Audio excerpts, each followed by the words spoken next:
नमस्कार। स्वागत है आपका मेरे में। तो आज का हमारा टॉपिक है डे वन। आज हम शुरू कर रहे हैं एक नया टॉपिक डे 1 और डे 1 ऑफ लीनियर अलजेब्रा।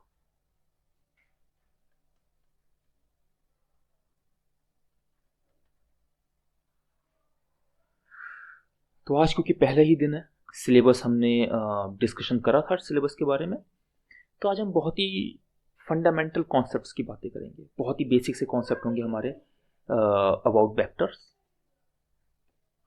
कि वेक्टर क्या होते हैं। वैसे तो मैं मान के चलता हूँ कि आप लोग बीटेक के बच्चे हैं या फिर एटलीस्ट साइंस के बच्चे हैं, तो वेक्टर्स के बारे में पता ही होगा। पर तब भी ठीक है, एक बार क्योंकि हमारी प्ले लिस्ट काफ़ी बिगनर फ्रेंडली, तो एक बार जीरो से स्टार्ट करते हैं, थोड़ा सा 2x पे देख लेना।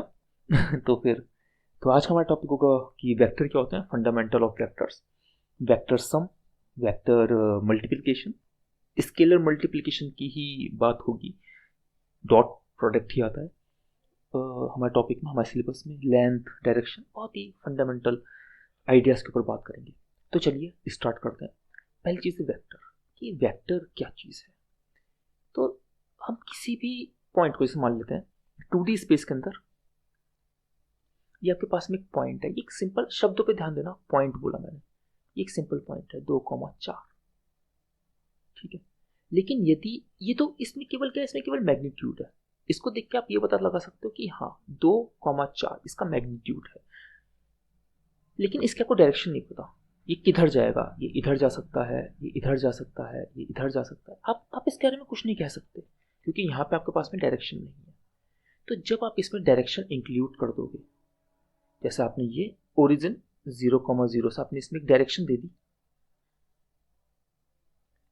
तो ये आपका वेक्टर बन गया। वेक्टर को हम जनरली इस टाइप से कॉलम फॉर्म में रिप्रेजेंट करते हैं। हाँ, काफ़ी लोग, काफ़ी सारी बुक्स में आपको ऐसा भी मिल जाएगा, जगह बचाने के लिए अगर इस तरह से लिखेंगे तो बुक में काफ़ी लाइन बाय लाइन काफ़ी जगह घेरेगा, तो आपको ये नोशन भी मिलता है कई जगह। लेकिन ये जो कॉलम फॉर्म है, ये लिखने का सही तरीका है वेक्टर। तो अब अगला टॉपिक आता है वेक्टर सम क्या है। जो आपके पास में दो या दो से ज़्यादा वेक्टर्स होंगे तो आप उनको कैसे ऐड करोगे। तो देखिए, वेक्टर सम काफ़ी आसान चीज़ है। वेक्टर सम के अंदर जो वेक्टर हैं वो एलिमेंट वाइज ऐड हो जाएंगे। जैसे कि मान लीजिए आपके पास में एक वेक्टर है u, ये मेरे पास वेक्टर है u 1 2 3, और मेरे पास में एक दूसरा वेक्टर है v। मेरे पास में एक दूसरा वेक्टर है v।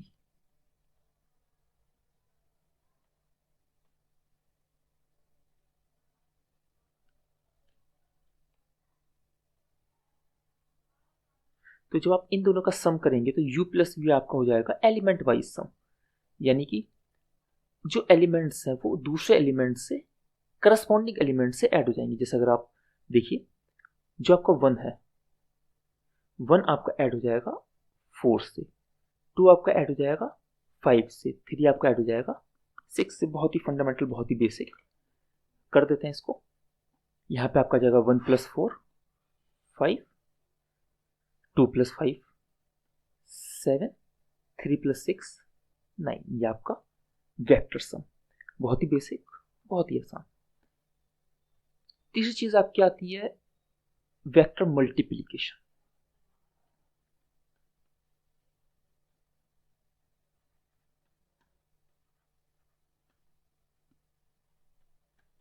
आपके पास में, जैसे अगर आपने मैथमेटिक्स पढ़ी है, आपने फिजिक्स भी पढ़ी हो सकती है, आपने इंजीनियरिंग में भी, आपको दो टाइप के वेक्टर मल्टीप्लिकेशन पढ़ाए जाते हैं।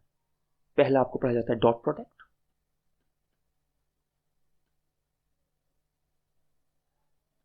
दूसरा आपको पढ़ाया जाता है क्रॉस प्रोडक्ट।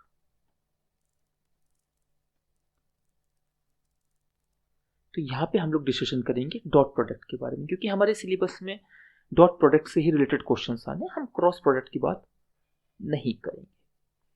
अच्छा, उससे पहले मैं आपको एक और चीज बताना चाहूंगा, वेक्टर किस किस से मल्टीप्लाई हो सकता है।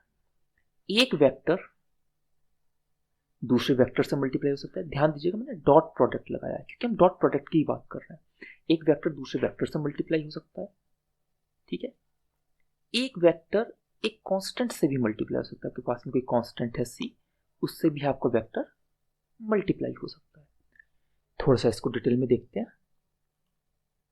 पहले मैं बात करूंगा वेक्टर और स्केलर मल्टीप्लिकेशन की। आपके पास में एक वेक्टर है और आपके पास में एक स्केलर है,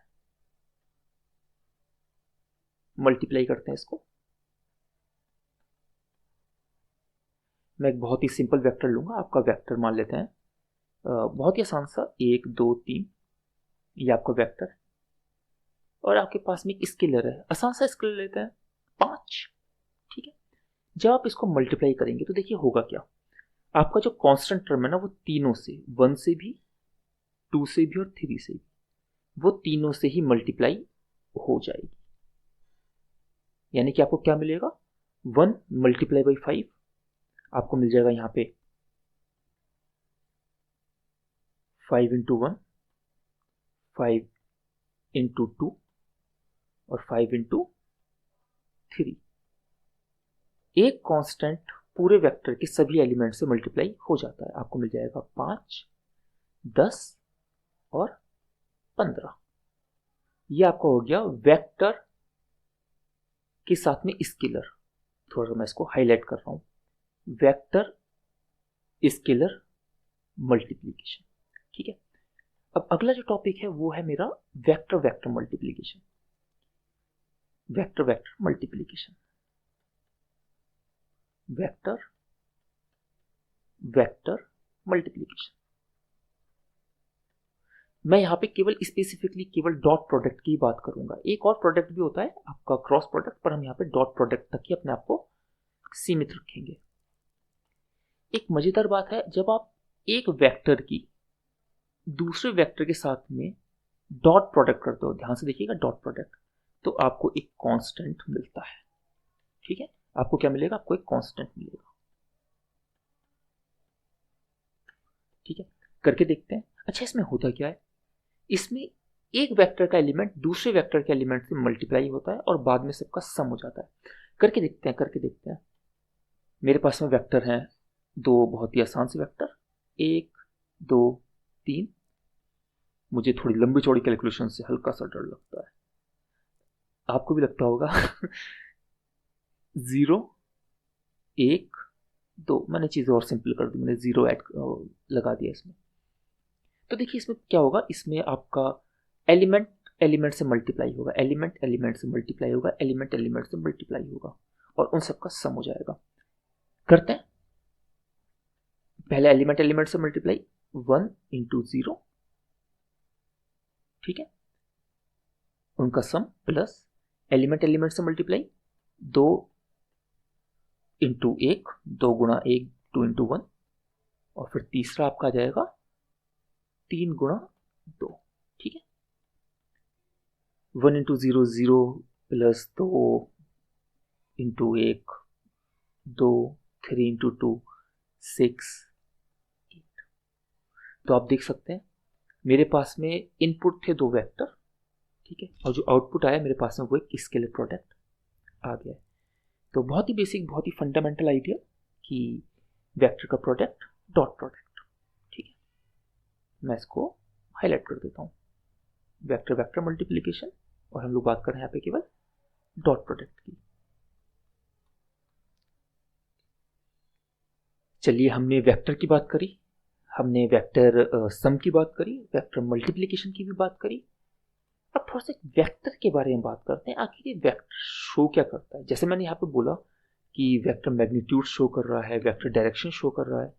तो क्वेश्चन अक्सर आता है, मतलब स्पेसिफिकली क्वेश्चन नहीं आता, वो तो हम देखेंगे अब 2024 में कैसा क्वेश्चन आता है, लेकिन इसके आपको आगे जरूरत पड़ेगी। वेक्टर के अंदर की 2 इंपॉर्टेंट प्रॉपर्टी जिनसे कोई भी वेक्टर डिफाइन होता है। पहली चीज होगी आपकी लेंथ, या फिर मैग्नीट्यूड, या फिर नॉर्म। दूसरी चीज आपकी होगी डायरेक्शन, कि वेक्टर किस डायरेक्शन की तरफ शो कर रहा है, वेक्टर किस डायरेक्शन में जाना चाह रहा है, या उसकी अगर मैं फिजिक्स का एग्जांपल लूँ, फोर्स वो किस डायरेक्शन में लग रही है, या वेलोसिटी वो किस डायरेक्शन में मूव कर रहा है। तो मैं एक वेक्टर लेता हूँ यहाँ पे, एक सिंपल सा वेक्टर u, एक मैं जनरल केस लूंगा थोड़ा, तो मैं नंबर नहीं ले रहा, मैं इसको ए बी सी या ए बी आप कुछ भी ले सकते हैं, मैं 3 उसका ले रहा हूँ, ए बी सी इस फॉर्म में शो कर रहा हूँ। तो देखिए लेंथ क्या शो करता है, वेक्टर की लेंथ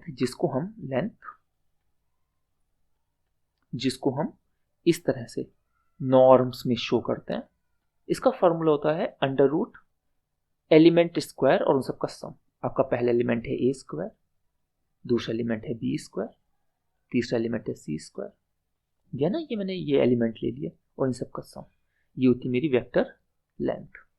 एक छोटा सा एग्जांपल, फिर से अपना वही फंडामेंटल एग्जांपल, मैं u मान के चल रहा हूं कि मेरा u है वही 1 2 3, 1 2 3।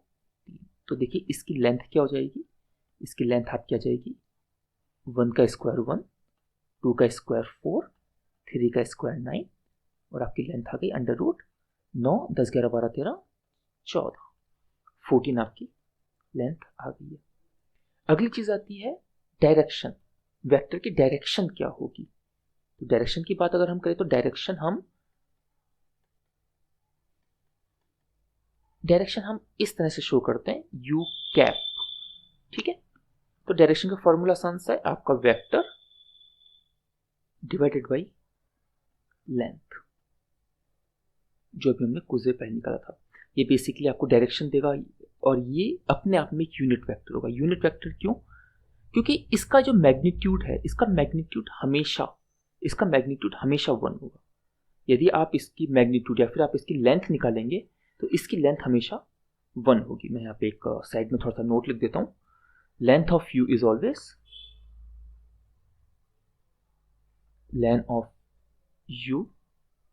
ऑलवेज 1, ठीक है, इसकी लेंथ हमेशा 1 होगी। तो चलिए इसको देख लेते हैं, इसको कैसे निकालेंगे, काफी आसान सा है। पिछली बार हमारा वेक्टर था 1 2 3, इस बार भी मैं वही लेने वाला हूं। तो हमारा यू कैप आ जाएगा, ऊपर हमारा रहेगा 1 2 3 और नीचे, और ये डिवाइड हो जाएगा, ये पूरा डिवाइड हो जाएगा आपका। क्या लेंथ आई थी हमारी लेंथ पिछली आई थी 14 अंडर रूट 14, तो ये आपका डिवाइड हो जाएगा अंडर रूट 14 से, ठीक है। तो इसको कुछ तरह से आप इस तरह से लिख सकते हैं, 1 upon under root 14, 2 upon under root 14, sorry मैंने क्या 2 लिख दिया है, और 3 अपॉन अंडर रूट 14। तो ये आपका यूनिट वेक्टर आ गया। अच्छा, अब एक क्वेश्चन ये भी उठ सकता है कि दो वेक्टर्स की डायरेक्शन क्या होगी। यदि मान लीजिए मेरे पास में एक वेक्टर ये है और एक वेक्टर ये है, तो इन दोनों के बीच की डायरेक्शन क्या होगी, इन दोनों के बीच की डायरेक्शन थीटा, ये क्या होगा,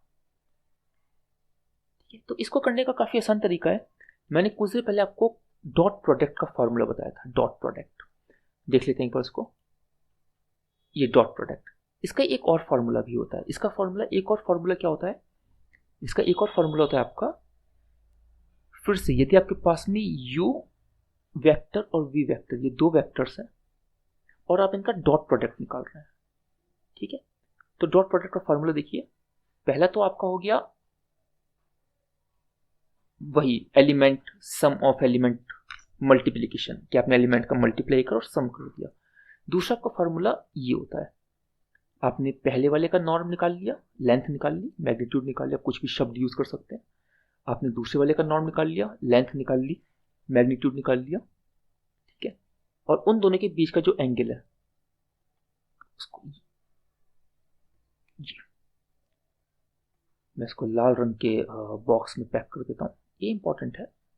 और इससे हमें एक बहुत काम की चीज निकल के आ रही है, वो काम की चीज है आपका थीटा। और थीटा क्या है, दो एंगल, दो वेक्टर के बीच का एंगल। तो यानी कि यदि आपसे कोई भी कहे कि दो वेक्टर दे रखे हैं, उनके बीच का एंगल निकालना है, वो क्या होगा, तो आप कॉस थीटा के टर्म में वो एंगल आप निकाल लेंगे। ठीक है, जो ऊपर आपका जो u vector dot v vector है ना, इसको आप जो हमने प्रीवियस मेथड जो हमने डिस्कशन करा था, आप उसकी हेल्प से निकाल सकते हैं।